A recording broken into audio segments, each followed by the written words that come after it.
It's a lot In better. Birmingham, we love the governor. Boo, boo, boo. We all did what we could do. Singing songs about the Southland.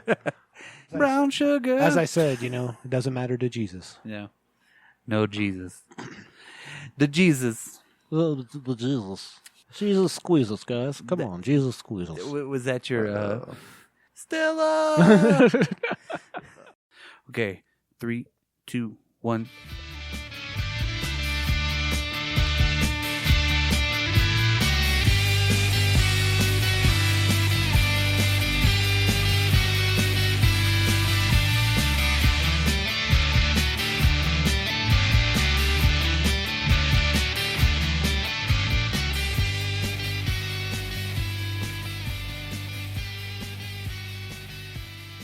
Is that Freedom Rock? Well, turn it up, man. Rock flag and eagle. How many songs were on Freedom Rock? It was like a series after a All while. the Freedom Rocks. All of them. You know what? That's if it one was thing. by Leonard Skinner and it was Southern Rock, It was on Freedom Rock. it was on Freedom Rock. That's one thing that I haven't seen at the thrift stores is Freedom Rock CDs. I haven't either, but Have you and they seen were CDs records then? and tapes then, right? Well, I don't think they had LPs, but they had tapes. Well, there you go. Yeah. Let All man right. play his tape. But we digress. Well, we digress. And this is not After Dark. Because this is our quick cast. It does I'm light, Brock. Caroline. My name is the fabulous Dr. Thunder. And then to the left of me, I have Nobody knows. Tyson. I'm Tyson. And then to the right of me, I have. Dan. I'm just Dan. And we're missing one person tonight. That's Mitch, but that's cool because he's got some other obligations. Yes, Mitchediah Longbottom is on Adventures. He's on adventures, and if you heard that big loud bang, it's past the 4th of July. It And is. people are still lighting fireworks. Those could be gunshots, actually. They could be in my neighborhood, but hey, we're in the garage. I'm actually bleeding, so I think it was. Well, Should we call the hospital? hey, I'm a combat lifesaver. It's okay. Let's go You're ahead. going to be fine. Let's just go ahead. Let's go ahead go with ahead. this. All right, guys. So our first little segment coming up is movies. What movies are interesting to you guys that are coming out in the theaters today? Coming out in the theaters today? Today? Or soon, Oh, you okay. know. Well, I saw of course, we just talked about it a little earlier, was the preview to the new Jason Mewes movie. Looks pretty cool. It looks funny. Yeah. He's trying to learn how to really act and be taken serious. It's called The Madness of Method. Yeah. Yeah. It's got a lot of big actors. Stan Lee's last actual on-camera role. Yeah, absolutely. Playing himself. Which is cool Yeah. because throwback to like Mallrats and all Mallrats, that. yeah. Good. Kevin Smith, of course, is in it. Yeah. Yeah. Vinnie Jones. Yeah. It looks. It looks. It looks like it's slated to come out on DVD in 3 months. Yeah. That's a fact. It looks like it's. So, kinda, it's not like going to be a big in the theater movie, but I Yeah. think it'll be fun. There's a lot of people tied to it, so it'll be interesting. Oh, that's cool. I Yeah, definitely that's cool. would pick Yeah. it up on DVD. Yeah. For sure. Yeah. When it comes to streaming, I'll watch it definitely. I'll watch it. Just because I watch anything with Jason Mewes in it because he's pretty funny. He'd be Yeah, a cool dude to hang out with. Jason Mewes is a nut. I Yeah. would. Yeah. Isn't real, he that Snoochie Boochie guy? real quick on the Snoogans. Snoogans. Real quick on the movie news. I mentioned Universal Pictures is doing an Invisible Man movie. Mhm. Yeah, They'd recently cast the Invisible Man. I saw that. Yeah, it's going to be.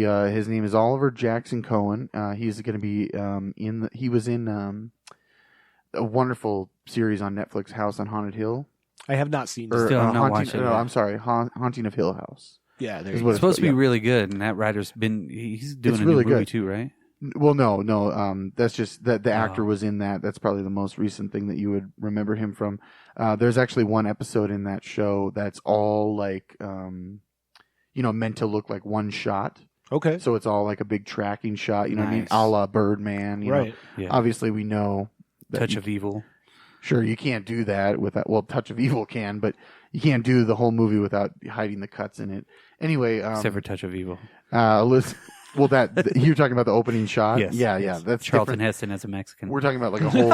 Makes sense, really. Yeah. Not cool, but he pulled it off. It's a a fucking badass movie. Man. Yeah. Javier Heston. Yeah. Stay in this hotel. Come on, Dodge. So he's going to be the Invisible Man in Lee Wannell's Invisible Man. Lee, that guy's done like Saw and the Insidious movies and stuff, and he's going to write and direct this, and Elizabeth Moss is going to be in it. Like I'd mentioned before, the premise is her boyfriend had committed suicide, so she's like moving on with her life, but then she starts to think, around the house things are happening, and maybe he's not dead. So that's kind of the way it's kind of going the horror movie way. With like a horror, like a lower budget haunted house movie, like The Hollow Man. Well, that was a little different, but yeah. Well, see, of course, I'm a big Universal Monster fan, but the It's Invisible Man, news, though. He's a good act. That guy was good in that show. I really think that those have so much more room to tell better stories with. Absolutely, they really can, because they were made for that time period. I mean, even the Claude Rains version is pretty kooky because he laughs. He's crazy. But they could bend these characters more like comic book characters and stuff, and see the way. When I first heard the synopsis for this, I was like, meh. But then the more I think about it, I'm like, actually, that makes sense, the way to approach it that way, And they could do something different with something like The Mummy that they've already tried. I think Frankenstein would be the hardest one to adapt to modern times, almost. But I don't know that you could do it. You could do it. Nowadays, My favorite's The Creature. Yeah, and I was reading something recently with John Carpenter about how his take on it and stuff, and he was going to do he was researching like pyramids and the Amazon, and his take would have been kind of cool, I think. I think his take, his definitely. take on pretty much anything horror is going to be good. It's definitely going to be. I would like to see a Wolfman adaptation, like after the Benicio del Toro one. Of course, that was a cool one, though. It was great. But I know what you're saying. Yeah, but it just needs an update for the newer generation, I think. I still like to go back to that one because it's so gothic horror. Absolutely. And so just dark. And it was right before Joe Johnston got the job for Captain America, so I was really into that movie when it came out. No, I like the whole thing. I like the way the transformations, everything like that. And the way it looks, the costume design. And there's something to say about the newer Mummy movie, but they shouldn't have hinged everything on that movie for the dark universe for them. I still have yet to see that movie. Well, my wife and daughter went and saw it in the theater, and they said, "Yeah, it was good. It's all right." That's what I heard. It was good. Yeah, we've talked about this. If that's before. all we're talking about, then it's probably not that good. Like if you see it on TV, stop and watch it if you got time. Sure. Yeah. But the problem is these studios, they're going out of their way. They even had an article back then where they had Javier Bardem cast as Frankenstein, and they were doing the Universal Dark Universe, yeah. And then Johnny Depp was going to be the Invisible Man, Angelina Jolie was going to be the Bride of Frankenstein. They're planning ahead before, dude.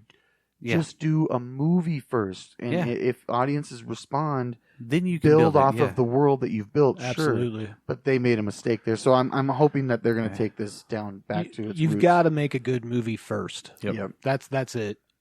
Well, it's just like almost with anything, you really got to establish, not necessarily establish a world or establish a dark universe, but establish a good movie that you can build other movies make a couple around. Of them. We'll make a couple of them. Yeah. So I think that's one of the things that the MCU did very well. That wasn't connected. Yeah. There was the little pieces at the end, like the afterthoughts, and of it then being they connected everything, right? But without those core movies, mm-hmm. you would have never had an MCU. If they were crappy movies, would never happen. Yeah, right, so Iron Man sucked. Like if they were just focused on Iron Man, they did all that stuff, as tertiary things, the little teasers. But we live in an age where we can use the internet and social media and viral marketing. So I was thinking of something that we were talking about recently, and I was thinking there are ways to introduce even characters through other means where they could show up in the movie and have enough information given to a person that hasn't seen that viral marketing per se. But if you have, it enriches the experience. Yeah. But that's the thing, because of the new Mummy movie, they ruined it with Dr. Jekyll. And he didn't Mr. even Hyde. look cool. But what the shitty part about it was they hinged a very vital part of the movie on that for no fucking reason. There's a giant chunk of the movie that takes place with this Russell Crowe's character, and how it's this guy's going to be the linchpin of this universe. Yeah. And they even walk you through a literal I don't know, showroom or museum to be like, here's hints at all this other stuff. Here's the hand from that they found in the Amazon rainforest. Yeah, for there's the creature. there's like a creature hand, and there's like a vampire skull, and shit like that. Like, but I did see that there was a Jekyll movie that's on the table right now, though. And if they do that right, that could be a great story. Yeah. If they did that right, that could be a really cool story. They brought him in, and but let it be its own thing. Different from what we were just But like you were saying, if they would have introduced him, and everybody knows Dr. Jekyll, Mr. Hyde, cool. Leave it at that. It was cool. Leave it at that, but don't make it such a big fucking deal. Like you're trying to suck everybody Dude, in. it felt, when you watch that forced. Mummy movie from 2017, it feels like you're in a movie, and then all of a sudden you're put into like a short film with like a thing that could be on the DVD or something. Yeah. You're in there with Russell Crowe, and he's like explaining all this stuff, and then he doesn't even like his transformation, if you will, into Hyde was stupid. It's like his voice changes. Yeah, and his skin gets a little bit darker, and it's really CGI kind of like, I don't know. Not cool. I was a fan of the League of Extraordinary Gentlemen one, even though that was it's dated and shit like that. But still, it was fucking. It's still one of those movies that when it comes fun. on, you watch it. It's a fun movie. Or even Van Helsing in the beginning of Van Helsing, where he's like, I did not like that movie at all. I don't mind it. I did. I liked it. I thought it was very cheesy. Yeah. It is. It's like a comic book. It's like you're reading a comic book. Yeah, from the 80s. Yeah. You know what I mean? Like, but it's a movie. Yeah, and I mean it's fun in the way. Steven Summers. I know those Steven movies. Summers Yeah, does good shit. Yeah, wasn't a fan. I did see that the Eternals movie. I know we talked about like when Angelina Jolie got cast. Salma Hayek's now part of the cast, as well as. But is any of that official though? Those two are. The one that's not is Millie Brown. Millie Bobby Brown? Yeah, from Stranger Things, is apparently attached as well. But again, I've heard that too, that's not concrete. Yeah, I've heard that too. And Richard in, Madden, I've heard, is in it too. Yeah, I heard that as well. I haven't heard any official news on anything from Marvel. The only official things I knew were Angelina Jolie and Salma Hayek. Those are the only. Well, and Angelina Jolie is going to play the woman with all the hair. Right? Cersei. Yeah. I don't know. Who's I don't think any any of that stuff has been like. Wait a minute, are you talking about Medusa from the Inhumans? That's different. Yeah. This is the Eternals. The Eternals, I literally know nothing about. Me neither. Well, this will, obviously. I think, do a lot for actually building Thanos, and I think at some point we'll see a young Thanos in this because he is like a Skrull. He's not a Skrull. He's a deviant. Grimace. He's a deep. So there was the Eternals were made, the Deviants were made at the same time, right? By the Celestials, and the Deviant is basically just like a gene that shows up, like a remissive gene. You know, that's why it's a Deviant. So that's why gene. exactly. Yeah. So I think we'll get to see a younger him, hopefully. His brother Eros, Star Fox, who is a wacky character I've never really understood. He's like Thanos power level, but he makes women like him.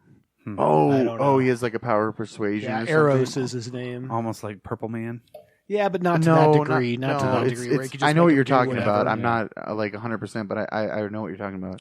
I don't know. I know the only thing I know about the Eternals is it's supposed to take place like thousands of years in the past. I think cool. I'm excited because it's it'll be a project that not a lot of people have a lot of ties to, you know, like even comic book readers. There's a lot of people that I've talked to that's read comics and they're like, the Eternals. What the hell are you talking about? They're there. I mean, I would count myself in one of those. The only way I know there's a Neil Gaiman run on it or some shit. The only way I know anything about them, just a little bit, is from Earth X. Gotcha. You know, Earth X really explains the whole world to, you know, X-51 or whatnot. I was that kid though, like when I was younger, school age kid. Like I probably knew as much about the Marvel universe as I did about like our universe. Yeah. you know, yeah. like, At that time, yeah. And it all stemmed from the comic book cards. Yeah. The little synopsis on the back. Or You're like Marvel Universe books that came Maverick. out. Do you remember those comic books, the Marvel Universe? Yeah, the They handbooks. would have all the characters. Yeah. And then we played the RPG, like the old ass RPG, and it had books where it was just all the characters. I would just read those books about all the characters. It's like an encyclopedia and then before and it was cool Wikipedia. because they rated the power levels. Yep. So you could be okay. when you were reading it, it wasn't like you were just reading the Marvel Universe comic, you're like, okay, well, he's not quite as strong as this guy. Yeah, yeah. You know what I mean? Yeah, Or they have he's not as everything durable. kind you of know? listed up there. Well, you guys want to? We digress. Yeah, you guys want to move on to television. Sure. Television shows. That CNN show with Tom Hanks, and then I was going to mention the movies. Yeah, the movies. It's called The Movies. It's on CNN Sunday nights. The first 2 episodes are the 80s, and then the 90s.